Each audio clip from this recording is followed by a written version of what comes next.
하나님 말씀은 마가복음 16장 신약성경 84면 신약성경 84면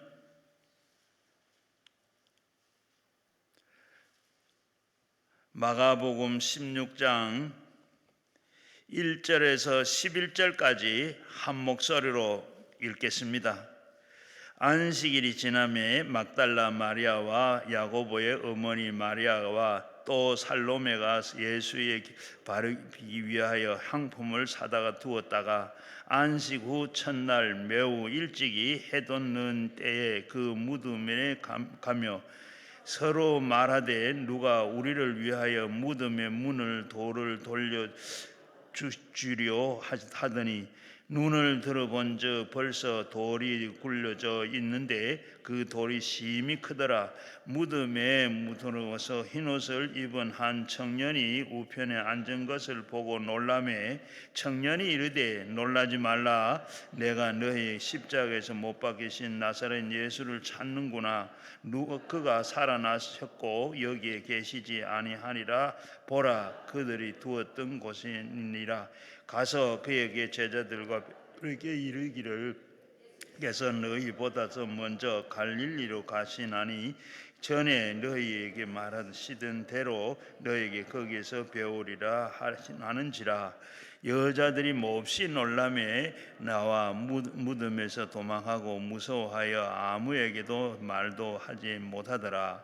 예수께서 안식 후 첫날 이르러 아침에 나오신 후에 일곱 귀신을 쫓아내진 주신 막달라 마리아에게 먼저 보이시니 마리아가 가서 예수와 함께 하던 사람들이 슬퍼하며 울고 있는 중에 이 일을 알리며 그들에게 예수께서 살아나셨다는 것과 마리아에게서 보이셨다는 것을 듣고도 믿지 아니하니라. 아멘. 이 시간에는 우리 제주 한마음교회 김견수 목사님 금단의 열매 이 말씀 해주실 때 큰 은혜가 되리를 바라면서 목사님 나오실 때 우리 다 오른손 들고 할렐루야로 우리 인사하겠습니다. 할렐루야. 할렐루야. 기도합니다. 하나님 아버지, 지난 한 해 어떻게 살았던지 2025년 새해 벽두에 이 기도의 동산, 은혜의 동산에 올라와 말씀 듣고 기도하는 우리 성도님들 역전시키는 하나님 만나고 내려가게 하여 주시옵소서. 시종을 성령께 의탁하옵고 주 예수 이름으로 기도하옵나이다. 아멘. 할렐루야. 저는 제주도에서 왔습니다. 제가 30년 전에 제주도에 가서 개척을 했는데 세상에 제주도 가보니까 너무 관광지고 공기 좋고 물 좋은데 영적으로는 암울한 도시예요. 무속인이 많고 구판이 벌어지고 절간이 많고 다 우상 숭배가 만연한 도시더라고요. 게다가 새해가 되면 도청 광장에서 도청 마당에서 신년 입춘 굿을 하더라고요. 관공서에서 박수무당을 불러다가 그 앞에서 구판을 벌이는 도시였어요. 주여 어찌하오리까. 이 제주도 도성이 도청 관청에서 굿으로 한 해를 시작하니 이곳이 찬양이 울려 퍼지는 도시가 되었으면 좋겠습니다 라는 기도를 쭉 해왔어요. 지난 12월 2일 날 제가 제주도 기독교 교단협의회 지금 부회장을 맡고 있는데 이제 도지사를 자주 만나서 이 성탄절이 다가오면 우리 도청에도 로비에 성탄 트리를 좀 만들었으면 좋겠다 건의를 했더니 그거 좋은 아이디어래요. 그래서 왜 좋습니까? 그랬더니 민원인들이 너무 많이 찾아온대요. 민원인이 와가지고 야 도지사 나와 뭐 각종 자기의 민원을 가져와서 막 손가락질 하는데 딱 들어왔다가 성탄 트리를 보면 갑자기 마음이 싹 가라앉으면서 혹시 지사님 계세요? 이런 모드로 바뀌지 않을까 해서 좋다, 설치하자. 근데요, 성탄 트리만 설치하지 말고 그날 우리 성탄 예배도 드립시다 그랬더니 그거 좋죠 그러더라고요. 좋습니다. 그럼 그날 예배를 기억하겠습니다. 오후 4시에 우리가 예배를 드리러 올 테니, 목사님들 몇 명이 있어 대표들이 올 테니 공무원들을 다 동원해 주세요. 오후 4시면 이제 퇴근을 조금 앞두고 있기 때문에 거의 업무가 마무리되니까 다 나오라 했어요. 그래서 우리가 성탄 트리를 쭉 LED 등을 해서 어마어마한 금액을 들여서 만들어 놓고 도청 공무원들이 1층 로비, 2층 난간, 3층 난간 쫙 도일한 데서 예배를 드리는데 우리가 특송자를 섭외를 했어요. 제주 빗소리 합창단이라는 한 25명 정도에 되는 합창단원을 데려가가지고, 찬양대를 데려가가지고 예배 순서에 찬양을 넣고 도지사에게 지사님 혹시 고요한 밤 거룩한 밤 찬양하세요. 그러니까 그거 모르는 사람이 어디 있습니까? 좋습니다. 1절을 지사님 불러주셔야 됩니다. 그러니까 아유 그거 뭐 자기 잘할 수 있대. 그래서 고요한 밤 거룩한 밤 부르고 이제 그것을 예배를 드리면서 특송 순서에 빗소리 합창단이 세상에 대곡 핸델의 메시아를 거기에서 완창을 해버렸어요. 여러분 아시잖아요. 핸델의 메시아, 할렐루야 할렐루야 할렐루야 할렐루야. 구판이 벌어진 그 장소에 할렐루야가 울려 퍼지면서 완전히 어둠의 영들이 물러가고 하나님이 그곳을 승리의 깃발 여호와 니시, 승리의 깃발을 꽃넘기 눈앞에 쫙 들으면서 가슴이 뭉클하고 눈물이 나더라고요. 할렐루야. 역전의 하나님께 영광을 돌립니다. 예. 어느 날 이렇게 기도했는데, 여러분 여기 와서 기도하시는데 이것이 실상이 되고, 바라는 것이 실상이 되고 보지 못하는 것이 손의 증거로 지어지는 순간이 다가옵니다. 정말 그런 날이 있을까 저도 의아했는데 드디어 2024년 12월 2일 날 그곳에서 기쁘다 구주 오셨네가 울려 퍼지고, 핸델의 메시아가 울려 퍼지고, 성탄의 의미를 알려주고, 거기에 도청 공무원들이 같이 박수를 치면서 찬양을 부르는 그런 시간이 왔더라고요. 역전의 하나님, 우리 거인 골리앗 앞에서 떨고 있는 이스라엘, 목동 다윗이 나가서 사울왕에게 제가 대적하겠습니다. 아니 3m 가까이 되는 저 거구에게, 그것도 꼬맹이 소년 다윗이 어떻게 네가 대적하랴? 하나님이 나와 함께 하십니다. 오직 이 다윗은 하나님의 자존심을 지켜드리기 위해서 나왔어요.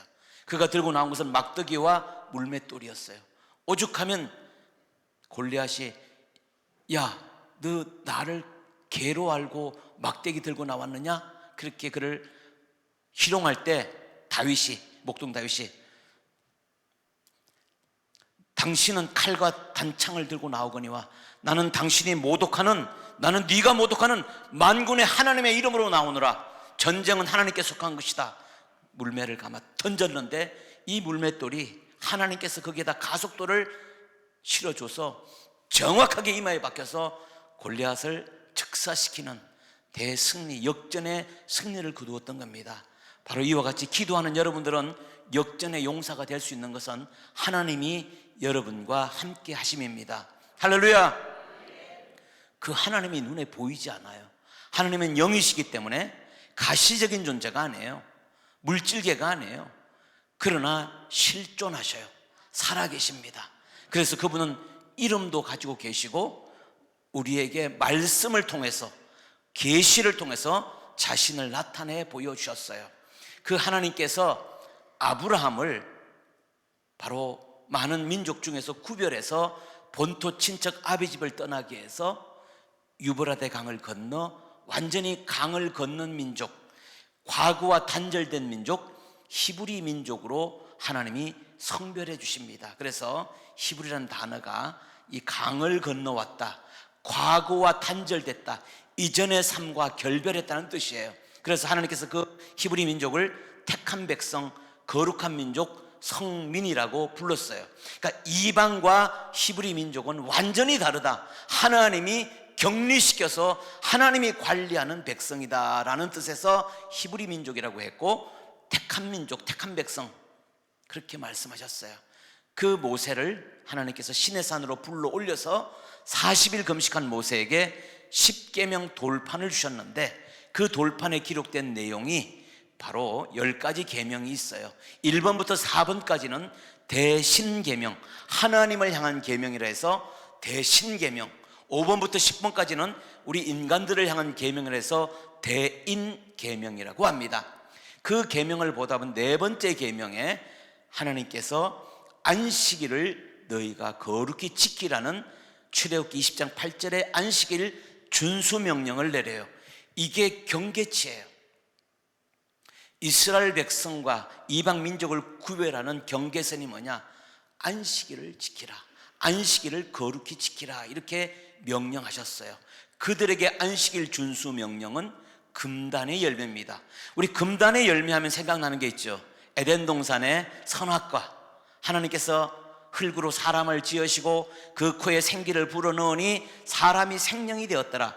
이 아담에게 내가 이 동산 모든 실과는 임의대로 내가 취하여 먹어도 좋지만 동산 중앙에 있는 선악을 알게 하는 나무의 실과는 먹지 말라. 먹는 날에는 정령 죽으리라. 그에게 계명을 줬어요. 명령을 줬어요. 그런데 그 아내 하와가 뱀에게 유혹을 받아 먼저 먹고 그것을 남편에게 한쪽 줘서 남편도 받아 먹었어요. 아담이 선악과 한쪽 받아 먹어서 지금 6,000년째 우리 강단의 목사님들로부터 난도질을 당하고 있어요. 매주 설교할 때마다 선악과를 따먹는 바람에 죄가 들어왔고, 선악과를 따먹는 바람에 저주가 들어왔고, 나중에 우리 천국 가서 우리 미스터 아담을 만나면 우리 목회자들에게 항의할 것 같아요. 내가 뭘 그렇게 잘못했느냐? 그것도 많이도 아니고 그 달랑 그 선악과 한쪽 받아먹은 죄 때문에 6,000년 동안 내가 이렇게 난도질을 당하고 핍박을 당하고. 근데 이게 아담이 선악과를 따먹고 즉시 죽은 건 아니죠. 과일에 무슨 독이 들어있어서 죽은 게 아니에요. 그가 죽었다는 것은 영이 죽었다는 거예요. 하나님과 단절이 왔고 죄가 들어왔다는 얘기예요. 그래서 하나님과 완전히 끊기고 말았던 거죠. 더 이상 하나님과 교통함과 소통함이 단절되었다는 거죠. 이게 무서운 겁니다. 우리 인간은 하나님으로부터 소통하며 하나님의 은혜와 사랑을 공급받으며 살도록 지어졌는데 소통이 끊겼다는 거예요. 그래서 이 선악과는 금단의 열매라서 절대로 먹어서는 안 되는 것이었어요. 그가 그것을 먹는 바람에 계명을 어겼다는 이유로 말미암아 우리 영이 죽었고 죄가 들어왔고 영원한 지옥불에 들어가는 그런 우리 운명에 처하게 된 거죠. 모든 인류가 아담 안에서 태어났기 때문에 모든 사람이 죄를 범하였음에 하나님의 영광에 이르지 못하고 의인은 없나니 하나도 없는 이런 형국에 처한 거죠. 그래서 우리는 금단의 열매는 아주 우리가 철두철미하게 가려내야 되는데, 우리 새해 백두에 우리 신약교회 성도에게도 성경을 보다 보니까 금단의 열매가 있더라고요. 그것을 제가 여러분에게 자세하게 좀 설명해 주려고 합니다. 하나님을 우리가 보통 만왕의 왕이라고 그래요. 왕을 죄인들은 만날 수가 없어요. 죄인들이 왕을 접견할 자격조차도 안 주어집니다. 그래서 아담 안에서 죄를 지은 이스라엘 백성은 하나님을 만날 길이 없어졌어요. 그렇지만 그들은 택한 백성인데 하나님께서 그들에게 바로 율법을 주셨고 계약서를 주셨고 이 계약을 준수하는 자들에게 제한적으로 만나주기 시작했는데 바로 우리 성막 안에 있는 지성소라는 곳이었죠. 이스라엘 백성이 430년 동안 애굽에서 노예살이 하다가 출애굽해서 모세에서 엑소더스 애굽을 탈출해서 광야를 가고 있을 때 성막을 지어서 이동 예배처소죠. 성막 안에서 뜰이 있고 성소가 있고 휘장이 있고 휘장 너머에 지성소가 있고 지성소 안에 법궤 언약궤라는 것이 있었어요. 그곳에서 1년 1차 한 번 대속죄일 날 대제사장만이 그곳에 들어가서 하나님의 메시지를 받고 나오는 장소였어요. 정말 거룩한 장소죠.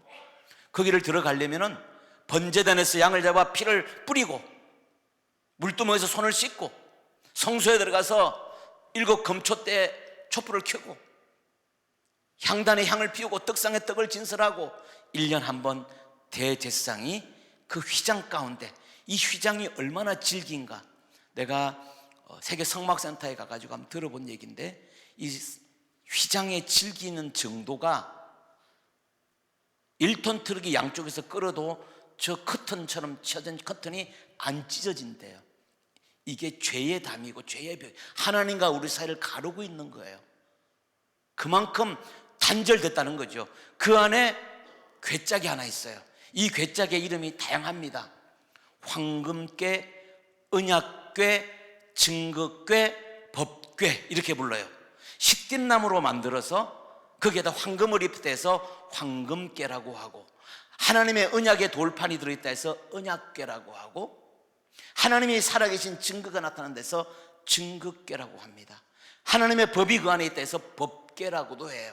그런데 하나님이 만나시는 장소가 어디냐면 바로 언약궤의 뚜껑, 이와 같이 뚜껑에 천사들이 날개를 펴고 서로 마주보고 있는 이 언약궤 뚜껑 위에를 속죄소라는 명칭을 줍니다.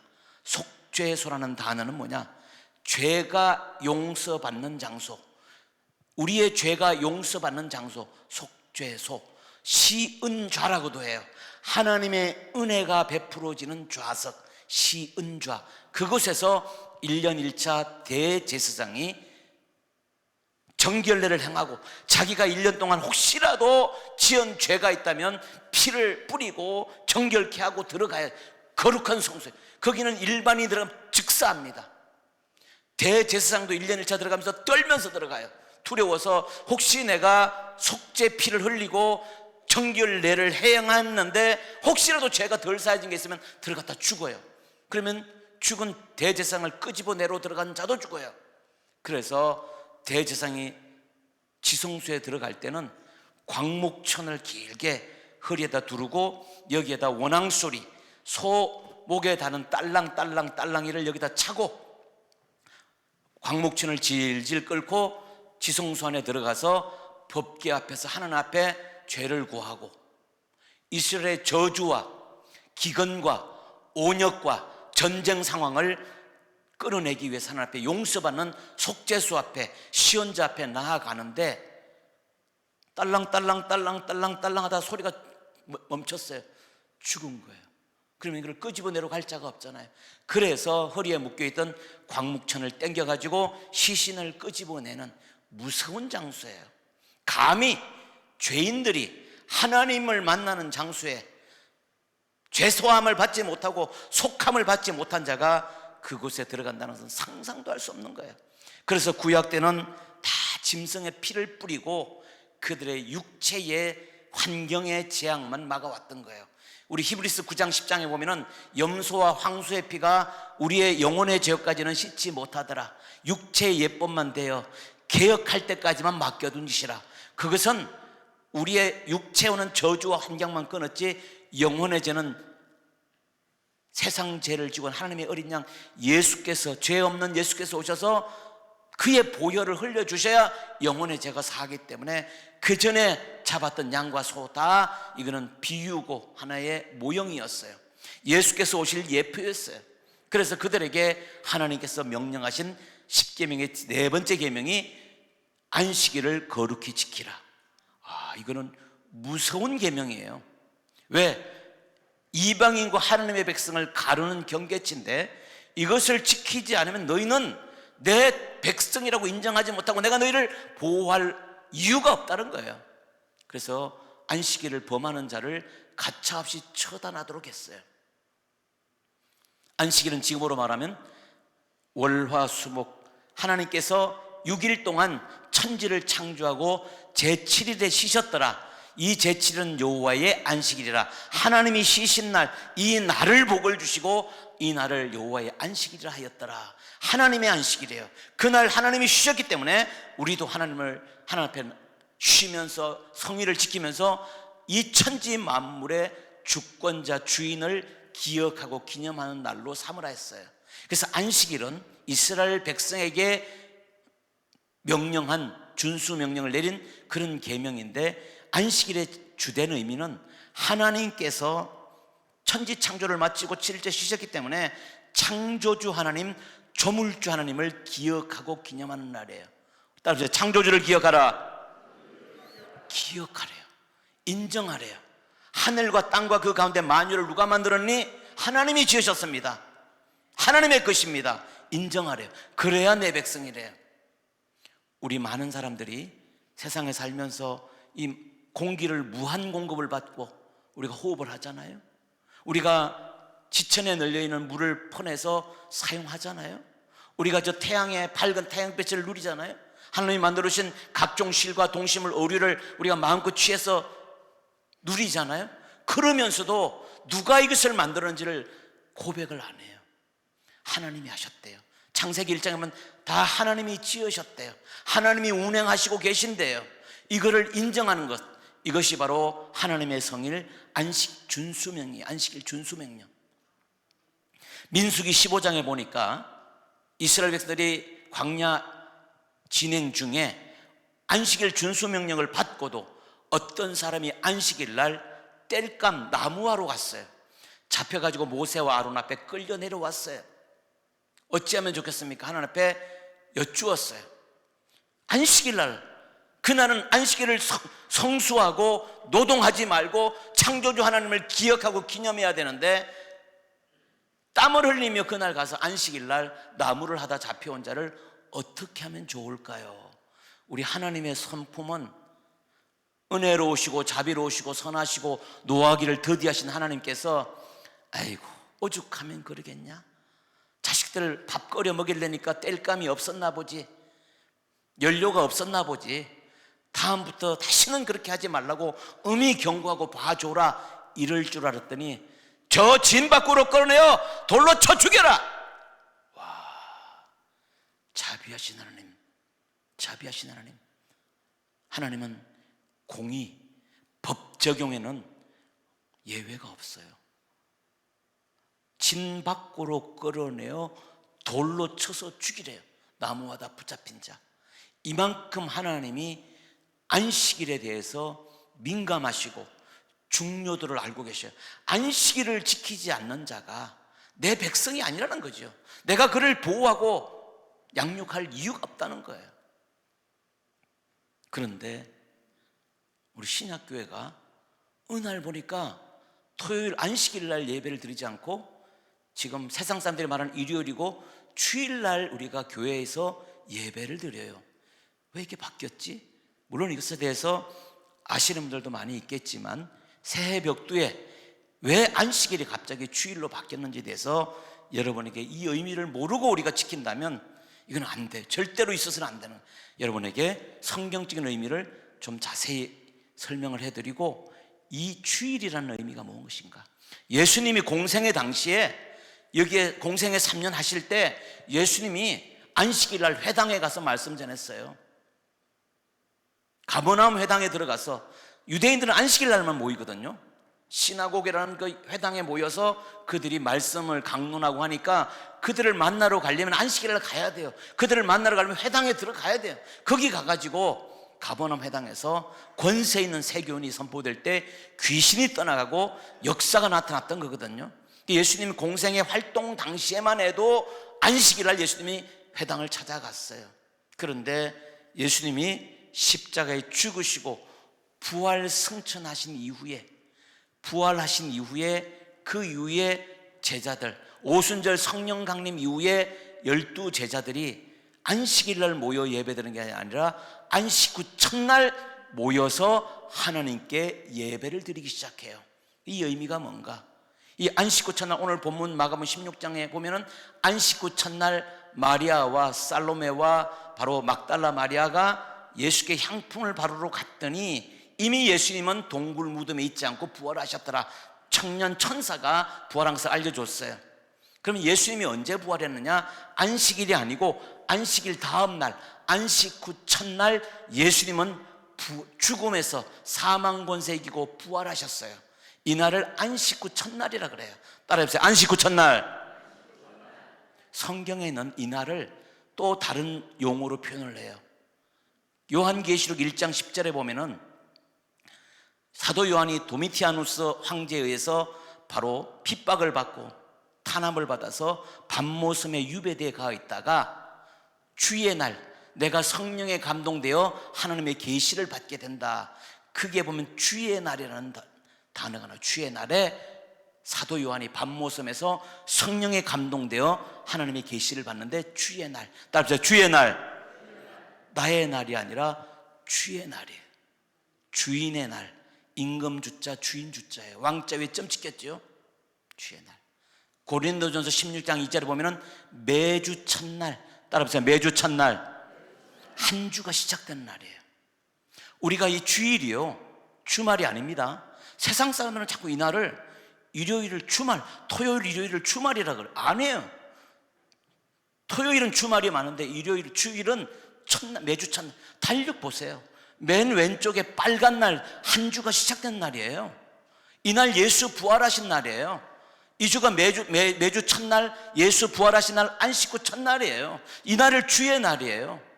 우리가 쓰고 있는 이 서력기원, 서기라는 이 달력, 우리가 연대기는요, 예수님이 역사의 정점에 있습니다. 우리가 살고 있는 인류의 역사의 그 중간, 역사의 가장 기준점이 예수님이에요. 그래서 우리가 연대를 환산할 때에 Before Christ, 예수님 오시기 전 몇 년, AD, 아노 도미나이, 서기, 예수님 주후, 예수님이 이 땅에 오신 이후 지금 2024년째 예수님이 우리 역사의 정점에 있어서 그 예수님의 부활을 기점으로 달력을 만들어 쓰면서도 매주 첫날을 주말 처리해서 항공사들이 주일날 주말 요금을 할증료를 받아갖고 언젠가 내가 가서 한번 따지려고 그래요. 이날은 주말이 아닙니다. 매주 첫째 날이고 주초입니다. 이러고 싶어요. 그날을 토요일, 일요일을 주말 요금을 받아요. 달력 보세요. 주말인지. 매주 첫날 시작하는 날이잖아요. 이날이 예수님 부활하신 날이에요. 안식구 첫날이에요. 주의 날이에요. 우리 사도행전 20장 7절에 보면은 사도 바울이 드로아 교회에 가가지고 거기서 안식구 첫날 떡을 떼려 하여 모였더니 떡 뗀다는 말이 성찬을 얘기하는 거예요. 예수의 피와 살을 기념하기 위하여 모였더니 말씀 강론이 길어짐에 창문에 걸터 앉아있던 유두고라는 자가 졸다가 떨어져 죽으니까 기도해서 살려놓고 설교했더라. 할렐루야. 설교를 얼마나 길게 했으면 자다가 거기서 졸다가 떨어져 죽으니까 다시 살려놓고 또 설교를 했대. 여러분, 참 하나님의 역사는 대단합니다. 그래서 우리 구약 때 보면은 안식일날 예배를 드리는데 신약 교인들은 주일날 매주 첫날 모여서 떡을 떼면서 성찬식을 통해서 우리가 예수의 피와 살을 기념하며 이날 말씀을 듣고 예배를 드리는 이것으로 바뀌었어요. 그래서 이날을 예수 부활하신 날이에요. 주일은 다른 날이에요. 예수 부활하신 날. 우리 한번 따라서 예수 부활하신 날. 기독교인이 누군가? 기독교인의 정체성을 말하라면 기독교인은 부활을 기다리는 자들이에요. 첫 번째, 기독교인은 예수의 피공로에 믿고 죄사함 받고 예수의 이름을 영접하고 하나님의 자녀의 권세를 얻어서 부활의 소망을 가지고 있어요. 고린도전서 15장에 부활이 없다면, 만일 우리에게 부활이 없다면 전도도 없것이요, 헌신도 없것이요, 우리의 믿음도 없것이요, 다 없것이래요. 우리는 오직 부활이 가장, 우리가 첫 번째, 기독교인은 왜 예수 믿습니까? 부활이에요. 부활, 영생 부활, 천국에서 영생하기 위해서 부활 때문에 믿는, 부활을 기다리는 자들이에요. 그렇기 때문에 예수 부활하신 날 모이는 거예요. 이 부활의 의미는 대단히 중요한 겁니다. 제가 전 세계에 있는 기념교회들을 다녀봤어요. 쭉 기념교회들을 돌아보니까 예수님을 어떻게 묘사하는가, 그래서 제가 사진을 다 찍어 왔어요. 무슨 기념교회, 무슨 교회, 각 나라에 뭐 러시아든 이스라엘이든 미국이든 로마든 각 기념교회 가서 보면은 거기에 벽화들이 쫙, 미술 작품들이 쫙, 거기에 예수님을 어떻게 묘사하는가를 봤어요. 사진을 남겼어요. 하나같이 예수님을 깐난쟁이에 아기 예수. 마리아는 키가 크고 후덕한 마리아 품에 안긴 응애응애하는 아기 예수. 마리아는 아주 후덕한 여인 마리아, 뒤에는 후광이 쫙 마리아 뒤에. 이게요 무서운 겁니다. 쇠뇌되는 거예요 지금. 예수는 아기다예요. 물론 예수님은 2000년 전에 베들레헴 마구간에 태어나셨어요. 동방박사가 찾아와서 황금과 유향과 모략 드려 경배했어요. 왕이기 때문에 황금을 드렸고, 그가 앞으로 우리의 죄를 위해 죽음을 당한다는 유향을 드렸고, 그분은 예배 받을 자이기 때문에 유향을 드렸고, 그의 죽음을 예배에 모략을 드렸어요. 그는 육체를 입고 오셨어요. 성육신이라 그래. 인카네이션, 성육신이라 그래. 성육신, 피를 흘리시던 육체를 입고 오기 위해서 아기의 모습으로 마리아 태를 빌러 육체를 입고 오셨기 때문에 아기 잘도 잔다. 그 요한복음 그렇게 하면 아기 잘. 그때만 말씀이 육신이 되어, 우리 요한복음 1장 14절에 말씀이 육신이 되어 이 부분 때만 아기 예수예요.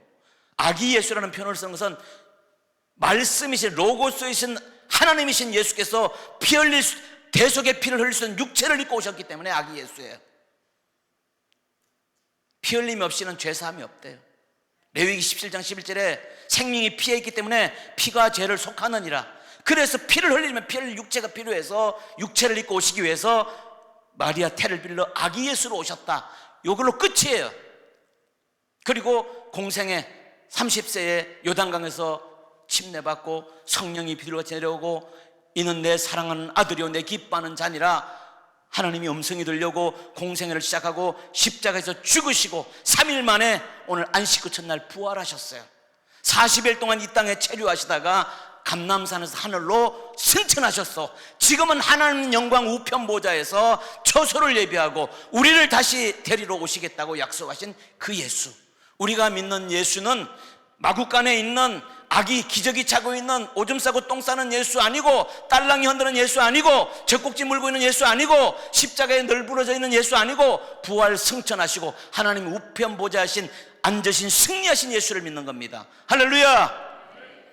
그런데 아기 예수, 제가 캐톨릭의 성탄 메시지, 심지어 우리 타교단 타 종파에서 불교에서 올해는 유난히 현수막을 많이 그려줬더라고요. 성탄절이라고. 거기 보면 앞에다가 아기 예수 탄생을 축하드립니다. 아기. 모든 그 기념교회 가면 다 아기예요. 아기. 세상에 이스라엘 가보면요, 한국에서 만든 모자이크도 있어요. 거기 보면은 색동저고리를 입고 있는 아기, 거기에 한복을 입고 있는 마리아. 왜 예수를 아기로만 자꾸 묘사를 하는가? 우리 마음속에서 예수를 지우고 싶어요. 차라리 우리 캐톨릭은 마리아를 위해서 기도하잖아요. 우리의 중보자는 예수님 한 분이에요. 하나님과 우리 사이 중보자는 한 분이에요. 할렐루야. 마리아를 통해서 기도하는 거 아니에요. 예수님을 자리에 마리아가 들어가면 절대로 안 됩니다. 이건 복음이 아니에요. 아기 예수가 아니라 우리가 믿는 예수는 무덤에 시신으로 염습되어서 누워있는 예수가 아니라 부활 승리하시고 사망 권세 있고 부활하셔서 하늘 보좌에 오르셔서 영원한 하늘과 땅의 모든 권세를 가지고 왕권을 가지고 다시 임하신 그 예수, 만왕의 왕 예수를 믿는다는 사실을 망각하면 안 됩니다. 할렐루야. 그래서 우리가 신약교회 성도들이 예배를 드리는 것은 예수 부활하신 날, 부활하신 예수를 우리가 경배하고 찬양하는 날이에요. 최후의 만찬, 예수께서 십자가 지시를 앞두고 제자들을 앞에다 두고 최후의 만찬을 베풀 때 떡과 포도주를 가지고 내 살을 받아 먹어라, 내 피를 받아 마셔라, 이 살은 너희를 위하는 내 몸이니 이 피는 너와 나 사이에 있는 언약의 피니 이를 향하여 기념하라. 예수의 몸과 피를 찢어주는 그 바로 성찬 예식을 행했어요. 그러면서 그때 예수께서 하신 말씀이 나를 기념하라. 따라서 나를 기념하라. 우리 성찬식 할 때 성찬포에 보면은 나를 기념하라 명령형이에요. 예수께서 하신 명령이에요. 나를 기념하라. 예수님 명령이에요. 우리는 예수님을 기념해야 돼요. 그럼 예수님이 누군가? 구세주 하나님이에요. 우리 신약교인들은 부활하신 예수, 구세주 하나님이신 예수를 기념하라는 명령을 듣고 기억하고 기념하는 날, 부활하신 날 예배 드리는 거예요. 기억하고 기념하는 거예요. 명령이니까.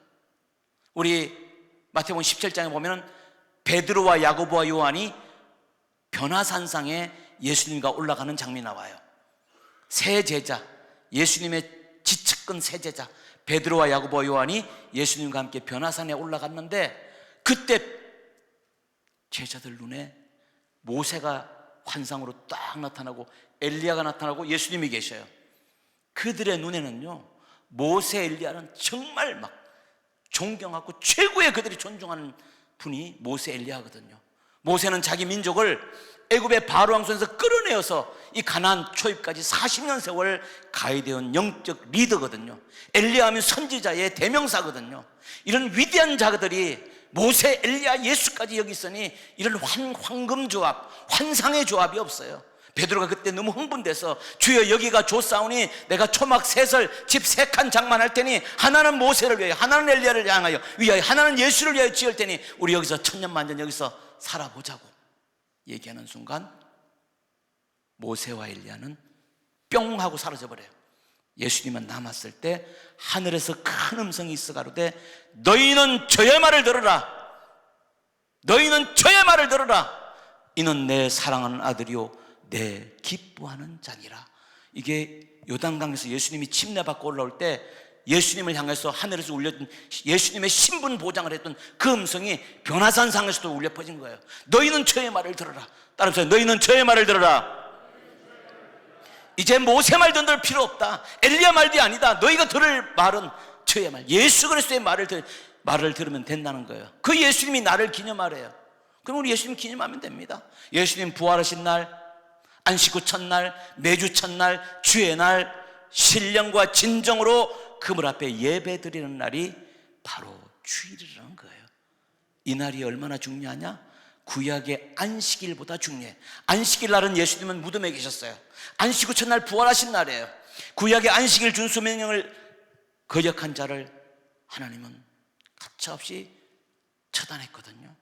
그런데 신약에는 주일 성수를 못해도 하나님이 그렇게 하지 않더라고요. 왜? 지금은 은혜 시대예요. 지금은 은혜 받을 만한 때예요. 지금은 기다려주는 시대예요. 지금은 보류된 시대, 심판을 일시적으로 보류한 시대예요. 그렇다고 우리가 담대해지면 안 됩니다. 이날은 우리가 만왕의 왕을 만나는 날이에요. 주님은, 예수 그리스도는 만주의 주고 만왕의 왕이에요. 그래서 그분을 우리가 주여라고 부릅니다. 주여. 주라는 것은 임금 주상전할 때 임금 주자, 주인 주자, 내 명령권자예요. 그분의 명령에 순종하는 날이에요. 그분을 만나는 날이에요. 이 날은 엄청나게 만왕의 왕이 우리를 공식적으로 만나주려고, 구약 때는 감히 죄인이 언약궤를 법궤 궤짝 앞에 잘못 가도 즉사하는데 죄가 있기 때문에 우리는 하나님의 자녀의 권세를 얻었어요. 하나님께서 갈라디아 4장 6절에 너희에게 아들의 영을 보내어 너희가 하나님을 아빠 아버지라 부르게 하셨느니라. 우리에게 아들의 영을 부어오셔서 우리는 하나님의 자녀가 되었기 때문에 아빠 아버지를 직접 대면할 수 있는 것, 이걸 예배라 그래요. 하나님의 얼굴을 뵙는다, 하나님을 만난다, 이것을 예배라는 단어예요. 구약에는 짐승의 피를 뿌리고 들어가도 잘못하면 즉사하는데, 얼굴을 못 봐요. 괴짝 보러 갔다 죽는데, 지금 우리가 죄사함 받은 하나님의 자녀가 되었기 때문에 만왕의 왕을 만날 수 있는 자격이 주어졌고 합법적인 권세가 주어졌어요. 대단한 겁니다. 내가 가끔 제주도 섬에서 지자체 단체장인 도지사를 만나러 갈 때, 기독교 500교회 대표로 만나러 갈 때도 상당히 절차가 몇 개를 거쳐야 돼요. 미리 우리 신상이 다 들어가고 사전 조율이 되고 몇 시 몇 분에 몇 초에 몇 분에 와야 되고, 오늘 대화할 주제를 미리 좀 알려달라 그러고, 그 다음에 거기에 실국장들이 쫓아와가지고 오늘 대화하는 데 대해서 다 메모를 하고, 일개 섬에 도지사를 만나러 가는데도 예를 갖추고 이런 과정과 절차를 거치는데, 일개 나라의 수장을 만날 때는 더더욱 더 할 것이고, 예전에 그 국가조찬기도회에 대통령이 나오는 자리에 한번 가봤어요. 갔더니 얼마면 엑스레이 투시기로 검색 다 하고 비표를 나눠주고 몇 번을 거쳐야 아무것도 소지하지 못해요. 다 거쳐야 들어갈 수 있고. 이런데 하물며 이런 쬐끄만 반도에 반토막난 나라의 수장을 만나러 갈 때도 그렇게 까탈스럽게 과정을 거쳤는데, 하물며 이 천지 만물을 창조하시고 운행하시고 생사하복을 지고 계신 만왕의 왕을 만나는 것을 예배라 하는데, 이날 우리가 그분을 내가 함부로 할 수 있을까? 그분을 바람 맞출 수 있을까? 내 인생, 내 삶 가운데 그건 있을 수 없는 일이다. 성경적인 주일의 의미를 알고 나니까 불가능하다는 결론을 저는 내렸습니다. 제가 우리 위로 누님 셋에 밑으로 저 아들 하나, 외아들의 연로하신 부모님을 모시고 살았었어요. 90이 다 돼가는 아버지와 또 어머니, 이렇게 연세가 많으신 부모님을 지금은 다 하늘나라로 보내드렸는데, 모시고 살 때 내가 항상 기도가 그거예요. 제가 목회자인데 금요일날 만약에 주님이 우리 부모님을 소천하시면 금요일날, 토요일날 준비하고 주일날 발인하고, 그럼 예배는 어떻게 되는가? 하나님, 이건 안 됩니다. 있어서 저는 주일 예배를 감히 만왕의 왕을 만나는 것을 돌아가신 육신의 부모님 장례하는 데 쓸 수는, 거기에 소진할 수는 없습니다. 제발 예배 방해받지 않게 해주세요. 그리고 혹여라도 그렇게 날짜가 돼서 하나님이 부르신다면 저는 3일장을 하지 않고 5일장을 해서라도 주일 예배 다 마치고 그 이후에 장례를 시작하겠습니다. 하나님 부르시는 시간까지도 섭리하시고 간섭해 주시옵소서. 쭉 기도를 해야 하는데, 우리 두 양부모님 다 수요일 저녁 예배 끝나고 나서 연락이 오더라고요. 끝나고 나서 예배, 저녁 수요 예배까지 끝나고 나서 연락이 와서, 전 제주도니까 수요일 날 밤에 비행기가 못 가요.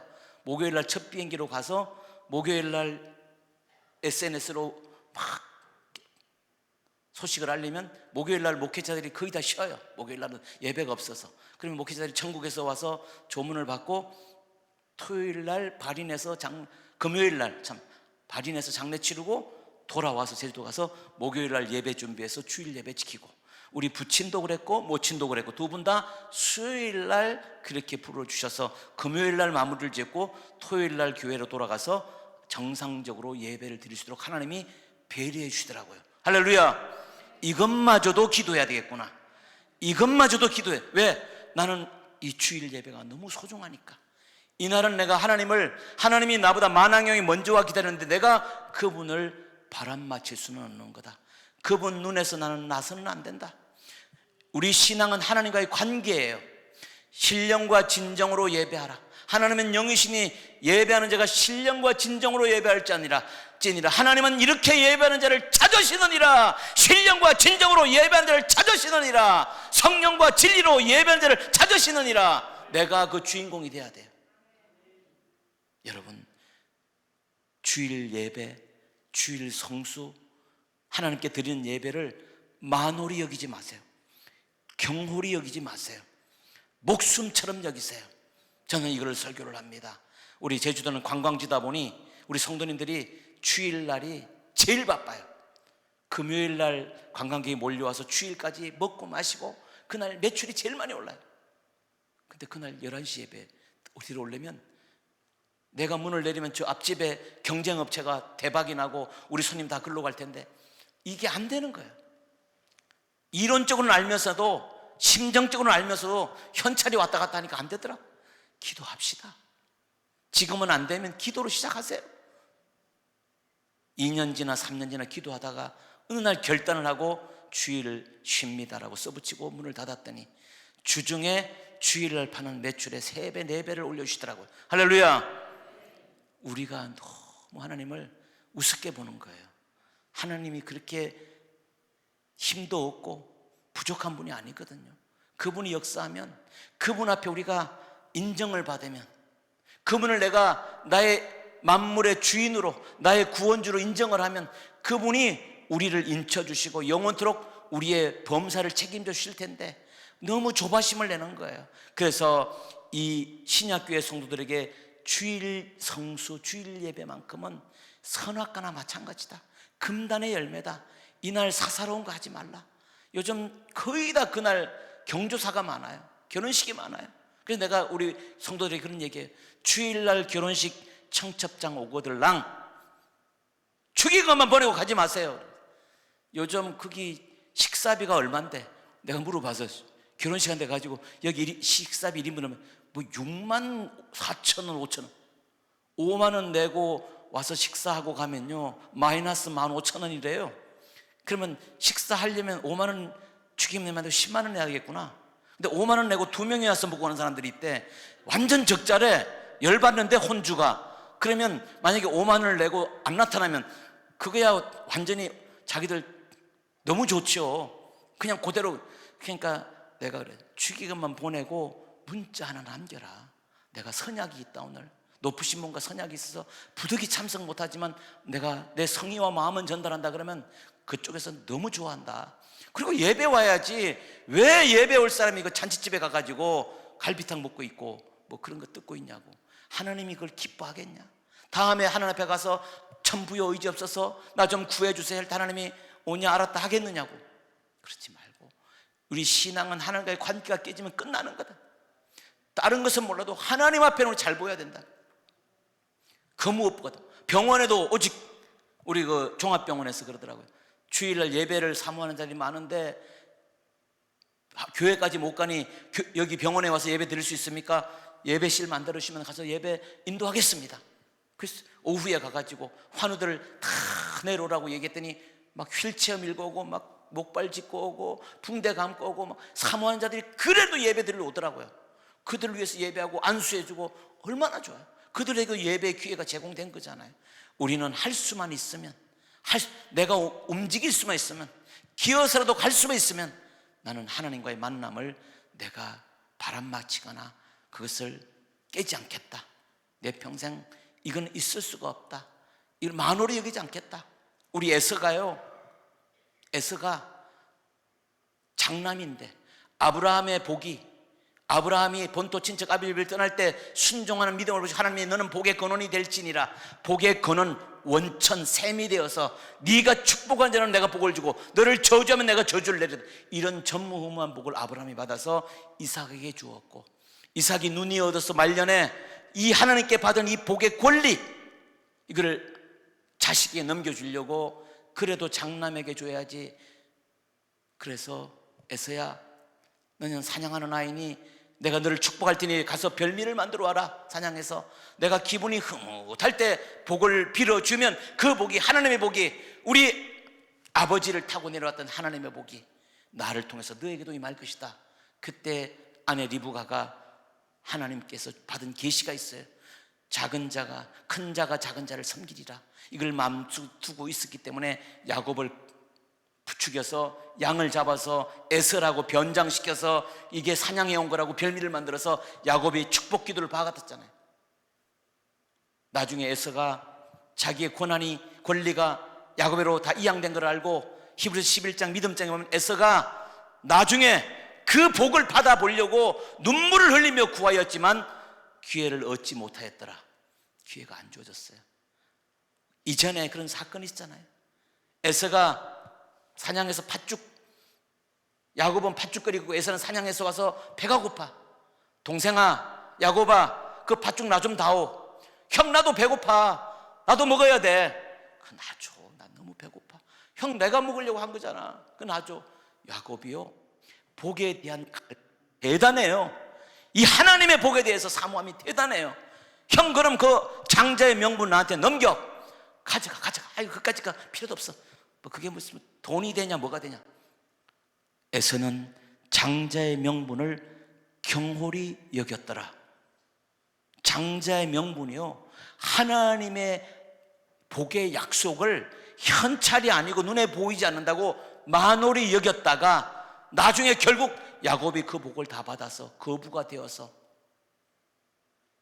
야복강 나루터에서 다시 천사를 통해서 축복받고 완전한 수혜를 누림으로 말미암아 아브라함과 이삭과 에서의 하나님이 아니라 아브라함과 이삭과 야곱의 하나님이 복의 축복의 통로 계보에 에서는 배제되어 에돔 족속의 조상이 되어서 파멸된 족속이 되고 야곱이 이스라엘의 조상이 되는 영광을 누리는 것은 그 복, 하나님이 내려준 이 복이 얼마나 소중한가.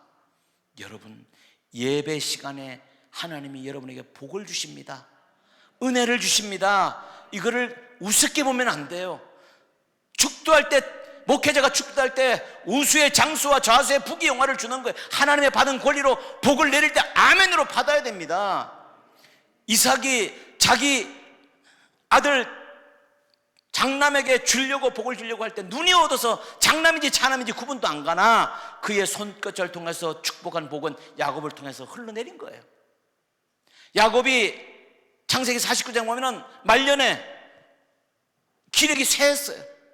이미 기진맥진해. 지팡이를 짚어야 몸을 아마 안 봐도 손도 좀 떨릴 것 같아. 그래서 침대에다 어금 맡기고 지팡이를 짚고 12아이들을 불러다가 차례대로 르우벤아, 유다야, 이사가라, 레위야, 그가 그 입에서 나온 기도문대로 그 지파가 삶의 환경이 그대로 풀려나가요. 이게 하나님의 복이에요. 엄청난 거잖아요. 그 노인네가, 속된 말로 하면 그 노인네가 앞도 안 보이고 기운도 없고 자기 몸도 못 가면서 손돌 덜덜 떨리는 그 분이 축복한 축복이 12지파에 그대로 임했다니까요. 하나님의 복이랑 눈에 보이는 게 아니에요. 우리가 예배 성공자가 되면, 예배가 충만하게 상달되면 하나님의 놀라운 역사가 일어납니다. 모든 것이 해결돼요. 우리 국가 원수가 외국에 갔다가 심장병 아이들 보고 불쌍해서 데려다가 우리 와서 완전히 치료해서 생활비까지 줘서 보내잖아요. 왕과 권세자와 잘 만났을 때 이런 역사, 그 아이 평생 그러다가 죽을 건데 그 만남이 좋은 만남이 되니까 자기 고침받고 방송에 나가고 정말 깨끗이 치료되고 가는 역사가 일어난 것처럼 우리가 만왕의 왕과의 만남, 이 예배를 경홀히 만홀히 여기면 안 돼요. 이 시간에 예배 시간에 하나님의 역사가 일어나고, 예배 시간에 여러분의 치유가 일어나고, 예배 시간에 여러분의 은혜가 오르고, 예배 시간에 준 그 복이 당대와 자손 천대까지 이르게 하느니라. 우상 숭배자의 죄를 갚되 아비로부터 3, 4대까지 3, 4대면 그 집안 멸절 끝나요. 그 족속, 그 집은 다 가문이 멸절돼 버려요. 4, 5대까지 갈 것도 없어요. 그러나 나를 사랑하고 나를 순종하는 자에게는 자손 천대의 은혜가 있다고 그렇게 말씀하셨어요. 오늘 우리 신약교회 성도들은 안식일이 아닌 예수 부활하신 날, 안식 후 첫날, 매주 첫날, 고린도전서 16장 2절에 연보하는 날, 미리 준비해서 하나님 앞에 예물 드리는 날, 이날 하나님 앞에 신령과 진정으로 예배하여서 그날 하나님을 만나고 하나님 앞에 한 주간의 삶을 고백하고 하나님 주시는 메시지를 받고 축복을 받고 재파송 받고 하나님의 약속을 받고 문제 해결을 받고 돌아갈 때 개선장군 같은 거예요. 그날 예배를, 만왕의 왕을 만나는 것을 다른 계모임 때문에, 동호인 모임 때문에, 집안의 경주사 때문에 팥죽 한 그릇에 팔아먹지 마세요. 목숨 걸고 지켜야 됩니다. 이날은 목숨 걸고 지킨, 그 무엇보다도 내가 예배는 회방받지 못한다. 그런 일도 있을 수도 없겠지만 만에 하나 국가 원수가, 요즘은 국가 원수도 별 볼 일 없더만, 만약에 국가 원수가 권위가 있고 이럴 때 김 목사님 이번 주일날 저랑 점심 식사하지요? 안 됩니다. 왜요? 저는 좀 높은 분과 선약이, 정말 높은 분과 선약이 되어 있습니다. 그분이 만왕의 왕 하나님이에요. 할렐루야. 예배가 선약돼서 안 됩니다. 그날은 다른 날로 잡아주세요. 이렇게 할 거예요. 아이고 예배고 뭐고 무슨 나라님이 부르는데 뭐 다 이렇게 하는 순간 하나님과 우리 사이는 끝나는 거예요. 우리는 그분을 만왕의 왕으로 예우하면 그분이 나를 만왕의 왕의 자녀로 예우를 해주셔요. 근데 내가 그런 부분을 옆집 아저씨도 만도 못한 자로 예우하면 나도 그렇게 취급당해요. 우리 예배가 하나님을 내가 어떻게 예우하느냐, 정말 정성을 다하여 예물을 드리고, 앞부분은 우리가 드리는 거잖아요.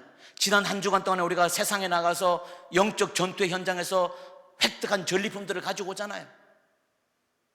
청평리 전투에서, 가평리 전투에서, 남양주 전투에서 노획한 인질들을 전도한 사람을 얘기하는 거예요. 마귀의 손에 끌려가는 인질들을 포획해서 주님 앞에 갔다가 탁 놓고 딱 왕이 무릎 꿇고 투구를 딱 벗고 왕을 아련하는 것처럼 하나님, 지난 한 주간 제가 승리하고 돌아왔습니다.